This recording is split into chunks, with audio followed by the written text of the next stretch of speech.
Qu'est-ce que c'est? Une Bible?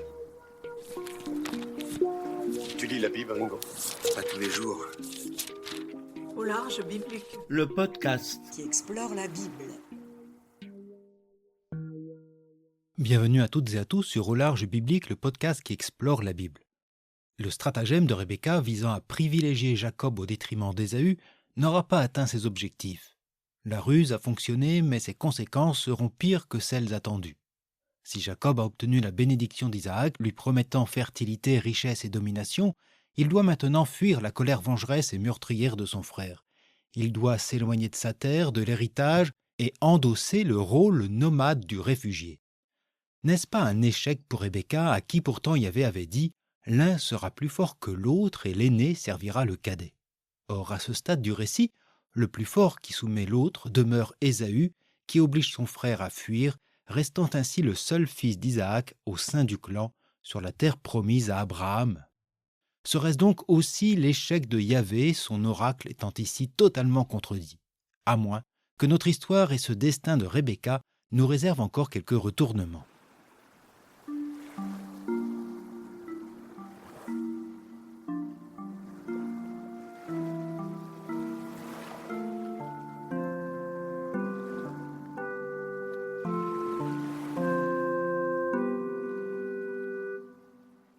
Rebecca dit à Isaac : « Je suis dégoûté de la vie à cause de ces filles de Heth.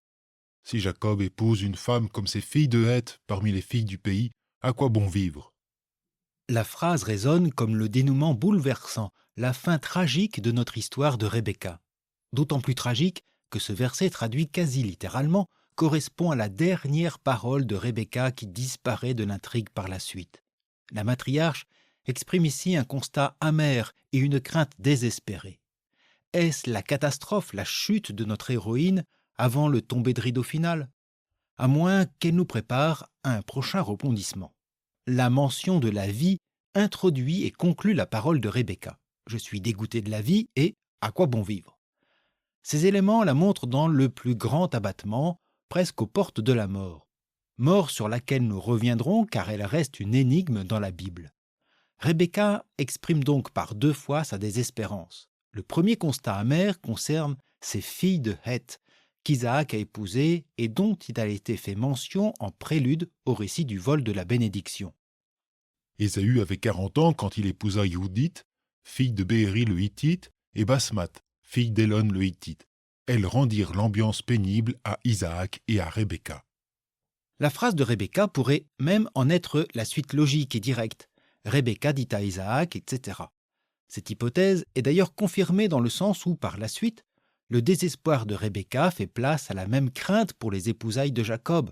Si Jacob épouse une femme comme ses filles de Heth parmi les filles du pays, à quoi bon vivre? La remarque est d'autant plus étonnante que Rebecca ne fait pas mention des filles de Laban. Cela pourrait s'expliquer par une ancienne tradition sur Jacob qui raconte l'envoi de celui-ci chez Laban, non pas pour fuir Ésaü, mais pour éviter la même situation maritale exogamique. Effectivement, le centre de la phrase de Rebecca est bien le mariage de Jacob, encadré par cette mention d'épouse cananéenne ou étrangère. Par la suite, effectivement, nous y reviendrons, Isaac écoute Rebecca et envoie Jacob chez Laban afin qu'il s'unisse à une de ses filles. La parole de Rebecca sert ainsi de transition vers le second volet de la vie de Jacob, son séjour chez Laban et ses épousailles avec Léa et Rachel.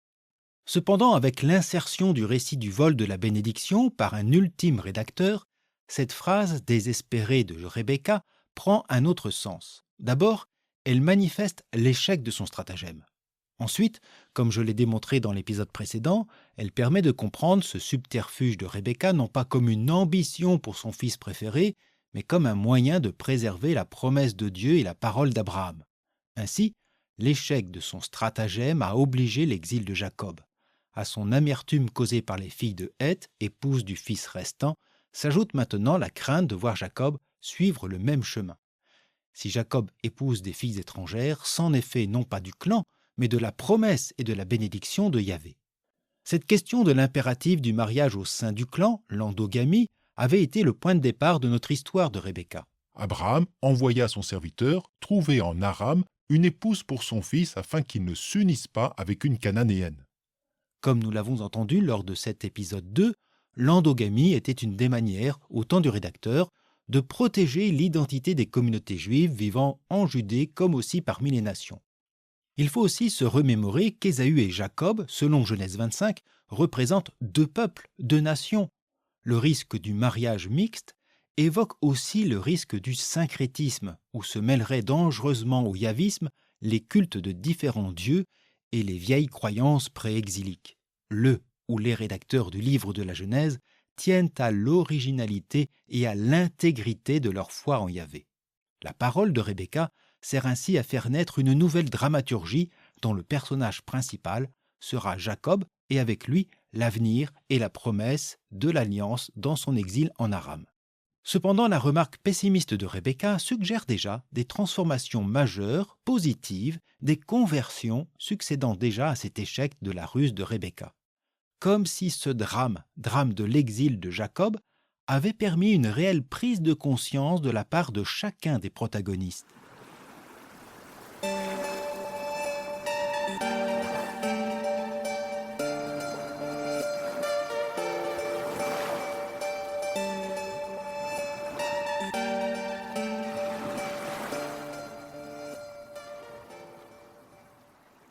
Rebecca dit à Isaac. Rien que ce début de verset en dit déjà beaucoup.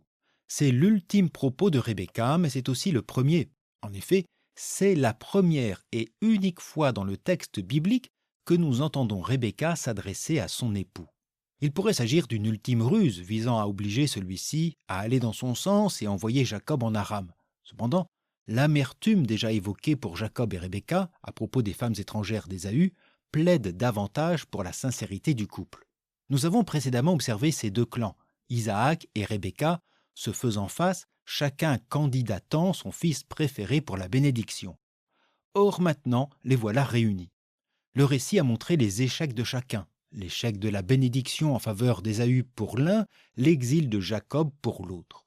Dans ce début de dialogue, Rebecca avoue implicitement à son époux ce qui a motivé sa duplicité, les épousailles hors du clan qui leur cause à tous deux de l'amertume selon Genèse 25. Or, d'une certaine manière, en rappelant cet état de fait, Rebecca fait entendre à Isaac, comme au lecteur, la parole d'Abraham à son serviteur en Genèse 24. « Jure-moi par le Seigneur, Dieu du ciel et Dieu de la terre, que tu ne feras pas épouser à mon fils une fille des Cananéens parmi lesquels j'habite. » Ainsi, Rebecca prend l'initiative, cette fois, de parler à son époux en vérité comme à un vis-à-vis. Il n'y a plus de fourberie. Isaac n'est pas en reste.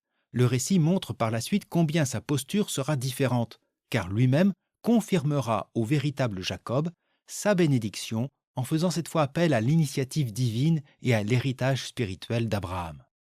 Isaac appela Jacob et le bénit. Il lui donna cet ordre. « Tu n'épouseras pas une fille de Canaan, lui dit-il.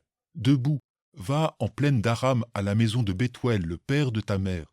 Prends là-bas pour femme une des filles de Laban, le frère de ta mère. Que Dieu, Shaddai, te bénisse, te rende fécond et prolifique pour que tu deviennes une communauté de peuples. Qu'il te donne la bénédiction d'Abraham à toi et à ta descendance pour que tu possèdes le pays de tes migrations, le pays que Dieu a donné à Abraham. » Par ses propos, Isaac montre qu'il a écouté Rebecca et lui donne raison. Mais plus encore, sa bénédiction est cette fois très différente. Il n'est plus question d'abondance des biens et de richesses, mais de fécondité familiale. Il n'est plus question de domination, mais de communauté de peuples, soulignant la pluralité et la diversité d'un pays de migration à posséder. De plus, Isaac intègre cette fois la mention explicite de Dieu. C'est de lui que Jacob recevra sa bénédiction. Dieu qui est ici appelé Shaddai, nom divin lié à la fécondité, est déjà entendu en Genèse 17 à l'occasion de l'alliance en la circoncision avec Abraham, auquel il fait référence explicitement. Dans l'intrigue narrative, il y a vraiment un changement radical dans la posture d'Isaac, sans doute éclairé par les propos de Rebecca. La promesse associée à Yahvé prend dès lors tout son sens. Isaac remet son fils dans les mains de Dieu. Rebecca renoue un dialogue vrai avec Isaac, ce dernier renoue avec l'alliance d'Abraham. Quant à Ésaü, il n'est pas en reste. Lui aussi, au sein de ce drame, prend conscience de son égarement. il convient que ses épousailles avec des femmes cananéennes étaient en soi une erreur de jugement, une infidélité même au père, au clan. Ésaü vit qu'Isaac avait béni Jacob et l'avait envoyé en plaine d'Aram pour y prendre femme, et qu'en le bénissant, il lui avait donné cet ordre: « Tu n'épouseras pas une fille de Canaan. » Or Jacob avait obéi à son père et à sa mère, et il était parti en plaine d'Aram. Ésaü comprit que les filles de Canaan déplaisaient à son père Isaac. Il alla trouver Ismaël, et en plus de ses femmes, il épousa Mahalat, fille d'Ismaël, fille d'Abraham, la sœur de Nébaïoth. Ésaü se tourne vers le clan abrahamique en épousant une fille d'Ismaël, son oncle. Pour autant, il n'est nulle question de Yahvé ni de répudiation des épouses étrangères, mais de prendre en plus d'autres épouses, métaphore du syncrétisme craint par Rebecca et Isaac. Cependant, la suite montrera aussi qu'il sera comblé par Dieu en évacuant jusqu'à la haine du frère. Mais c'est aussi une autre histoire, celle de Jacob, pour une prochaine série. Car Jacob, lui, a un long chemin d'exil avant de devenir Israël pour retourner en Canaan. Si effectivement la situation s'améliore pour chacun de nos personnages, excepté Jacob à cet instant, on peut se demander quand même en quoi cette situation rend compte de l'oracle de Yahvé à Rebecca. 2 nations sont dans ton sein, 2 peuples se détacheront de tes entrailles, l'un sera plus fort que l'autre, et l'aîné servira le cadet.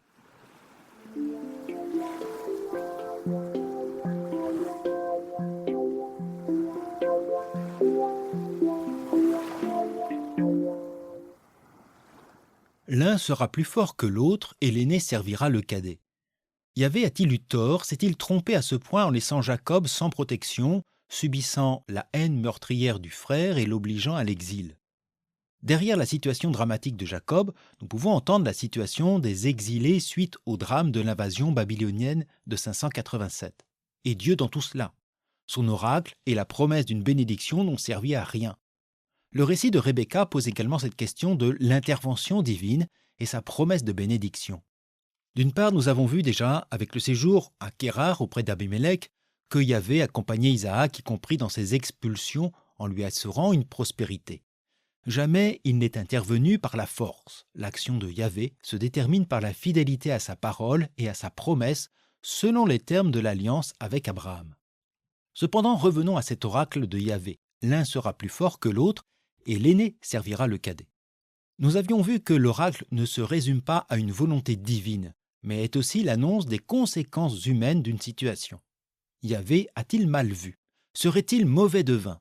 Car l'aîné, Ésaü, se refuse à servir Jacob. Au contraire, il entre en conflit et oblige le cadet à fuir. À moins que nous tenions compte de la vente effective du droit d'aînesse, et dans ce cas, l'aîné soumis au cadet serait alors Jacob. Ou pour le dire autrement, celui qui a voulu par 2 fois le titre d'aîné aura à se soumettre à celui qui est relégué par 2 fois, par fourberie, au statut de cadet. L'Évangile selon Matthieu au chapitre 23 ou de Luc au chapitre 14 ne dit pas autre chose. Quiconque s'élèvera sera abaissé, et quiconque s'abaissera sera élevé. Aîné ou cadet, le récit oblige à revoir les relations au sein du clan, non en termes de préséance ou de domination, mais en termes fraternels, sous le regard de Yahvé, dans la logique de l'Alliance selon Genèse 17. La suite de l'histoire, effectivement, va montrer le chemin d'abaissement, voire d'humiliation que va vivre Jacob, y compris face à son frère, devant lequel il se présentera comme son serviteur. Un chemin de rédemption qui nécessitera une difficile rencontre avec Dieu. Vous patienterez encore un peu pour écouter cette nouvelle série. Le rôle de Yahvé dans cette intrigue est de rappeler cette promesse faite à Abraham au sein de l'Alliance. Son absence d'intervention par la force exprime ce renoncement au pouvoir et à la domination tyrannique. Sa présence, au contraire, vient donner sens à cette alliance, à la vente du droit d'aînesse entre frères ou à sa cession systématique du père à son aîné. Le récit de Rebecca met en valeur le principe de l'élection divine, c'est-à-dire son choix libre.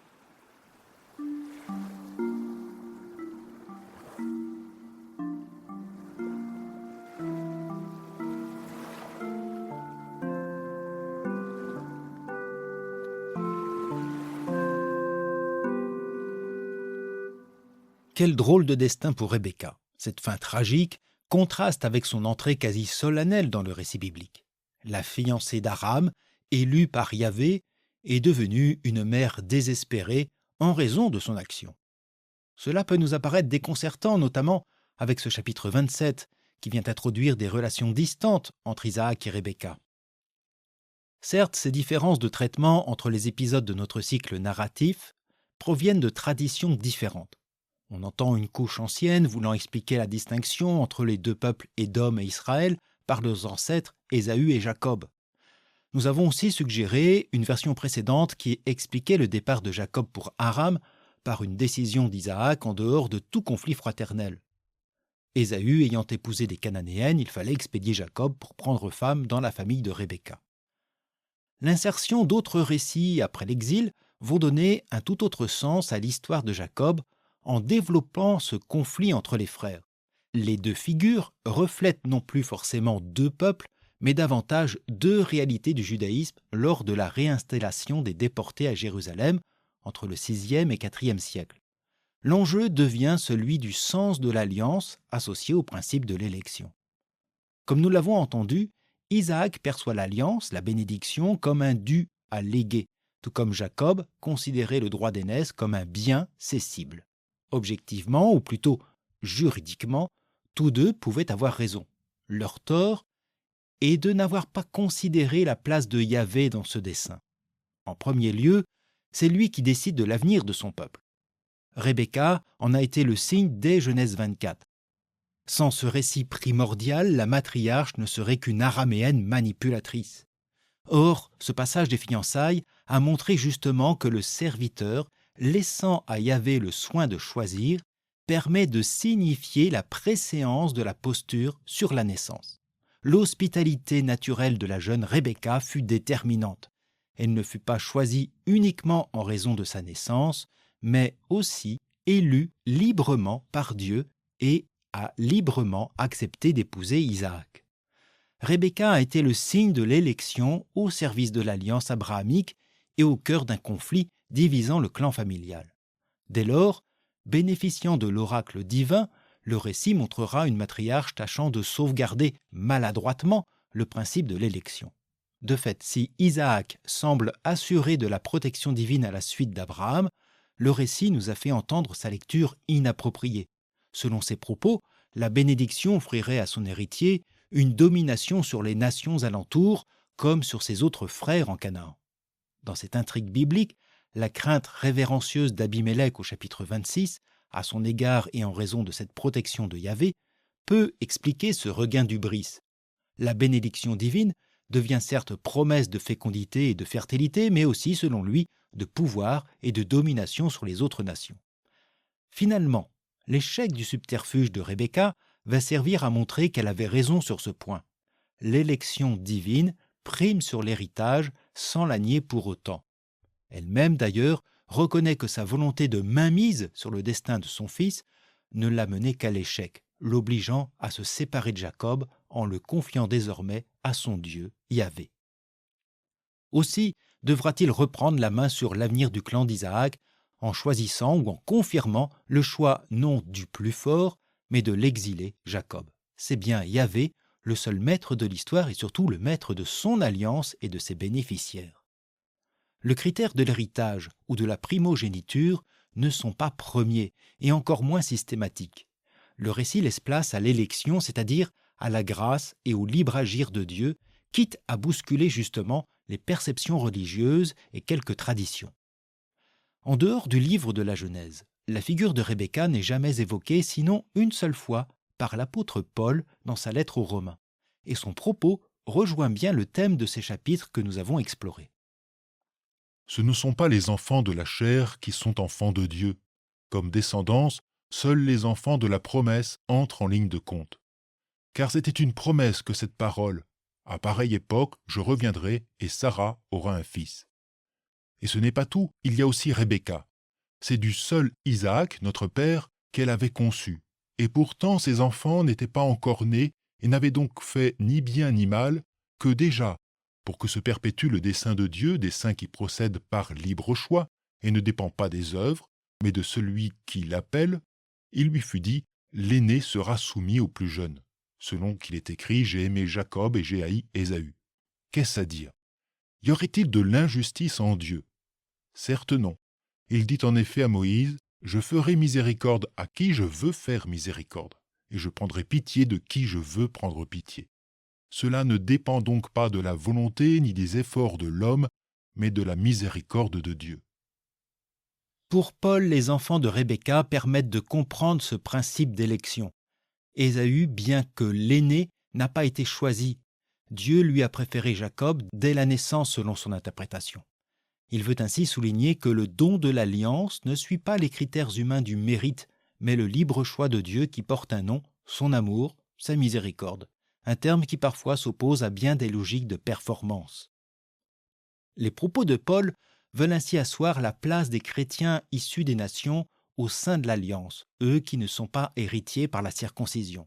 Pour cela, il prend appui sur ce passage du livre de la Genèse que nous avons exploré et place Rebecca, d'une certaine manière, dans cette histoire de grâce et d'élection.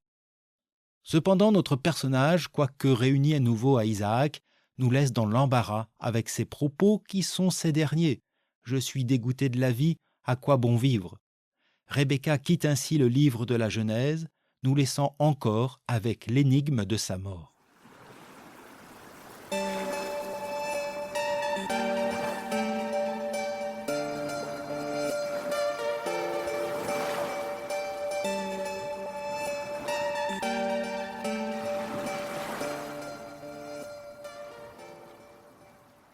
Qu'advient-il donc de Rebecca? Le récit nous laisse avec ses craintes qui ouvrent à une nouvelle aventure. Mais une énigme demeure. La Bible ne rapporte pas sa mort ou ses funérailles, sinon en deux occasions et de manière annexe. En Genèse 35, alors que Jacob est revenu en Canaan, le rédacteur indique « Déborah, la nourrice de Rebecca, mourut et fut enterrée au-dessous de Béthel, au pied du chêne que Jacob appela le chêne des pleurs. » Plus loin, presque à la fin du livre de la Genèse, au chapitre 49, Jacob en Égypte, peu avant de mourir, demandera à ses fils de l'enterrer à Macpéla. C'est là, dit-il, qu'on a enseveli Abraham et sa femme Sarah. C'est là qu'on a enseveli Isaac et sa femme Rebecca. C'est là que j'ai enseveli Léa. En dehors de ces deux mentions, il n'est pas fait référence à la mort de Rebecca, pas même dans d'autres livres bibliques. Comment expliquer ce silence? Ces dernières paroles sont marquées par une profonde désespérance. « Je suis dégoûté de la vie, à quoi bon vivre ?» Serait-ce ici dès lors implicitement l'indication d'une femme qui se laisse mourir? Cependant, pourquoi n'avoir pas été aussi explicite? D'autant qu'Isaac répond positivement à ses craintes en demandant à Jacob d'épouser l'une des filles de Laban.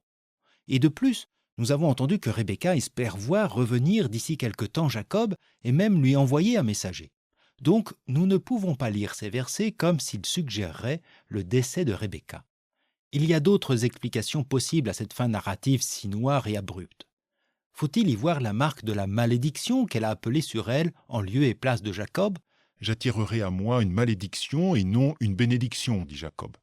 Vienne sur moi ta malédiction, mon fils, lui répondit sa mère. » L'échec de son stratagème signerait-il la malédiction de Rebecca condamnée à cette mort narrative, un shéol littéraire et biblique? Là encore, rien n'est explicite ni même suggestif. Ce serait à mon avis non seulement exagérer le sens du texte, mais contredire aussi la suite du récit qui montre justement la mansuétude de Dieu. D'autre part, rappelons que Rebecca, comme Isaac, ayant joué leur rôle, ne sont plus utiles à l'intrigue. De fait, plus loin, la mort de Léa, épouse de Jacob, ne sera pas non plus évoquée. Le rédacteur demeure sur sa ligne narrative et ne s'oblige pas à tout raconter. Mais alors, pourquoi faire mention de la mort de sa nourrice? C'est aussi ce que va se demander la tradition juive. Dans Bereshit Rabba, le Midrash s'appuie sur Genèse 35, rapportant que la nourrice Déborah fut enterrée au chêne des pleurs, en hébreu Alon Bachout.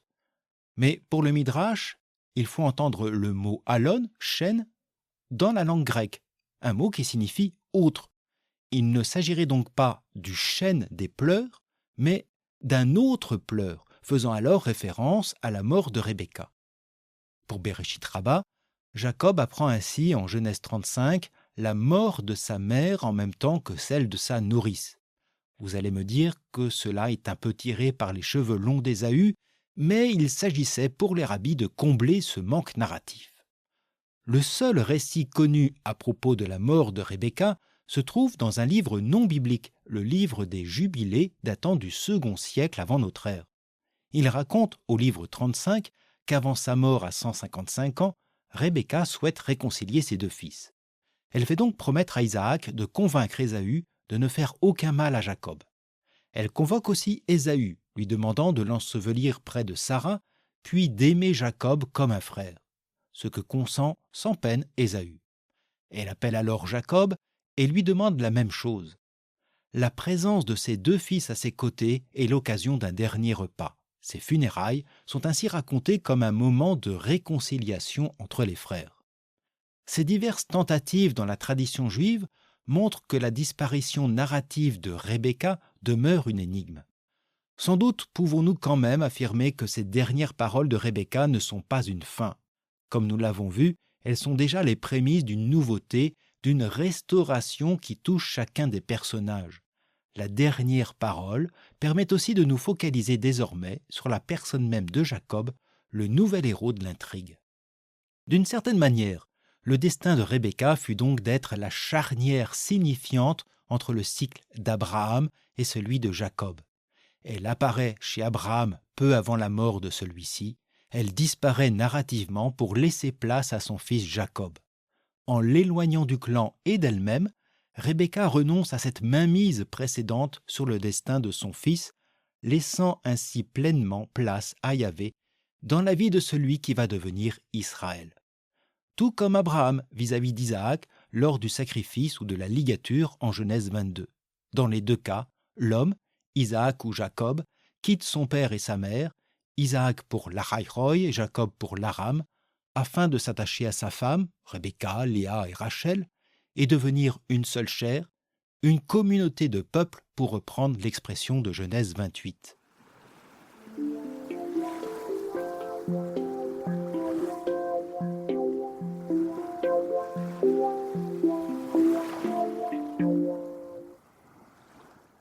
Rebecca est donc ce personnage féminin charnière dont, je l'espère, vous avez pu découvrir la richesse humaine et théologique de son récit. Mais notre série sur Rebecca n'est pas terminée. La prochaine fois, Noémie Marijon nous parlera des représentations artistiques de notre matriarche. Elle nous avait déjà permis d'apprécier la figure de Judith sous les pinceaux notamment de Giorgione et d'Artemisia Gentileschi. Nous serons donc heureux de la retrouver pour nous parler de Rebecca. Je profite de l'enregistrement de cet avant-dernier épisode pour remercier celles et ceux qui ont soutenu cette émission et les autres publications du site. Louis-Michel, Marie-France, Claude, Jean-Pierre, Dominique, Jean, Germain, Michel, Laurent, Jean-Luc, Anne, Nathalie et les soutiens réguliers de Vincent, Nathalie, Michel, Anne, Cathy, Héloïse et Guillaume. Un grand merci à tous. Pour celles et ceux qui souhaitent également soutenir les projets du podcast, vous trouverez les liens vers les plateformes Tipeee et Ko-fi en note de cet épisode et sur le site. Je vous souhaite donc une bonne journée, une agréable soirée et je vous dis à bientôt sur Au Large Biblique.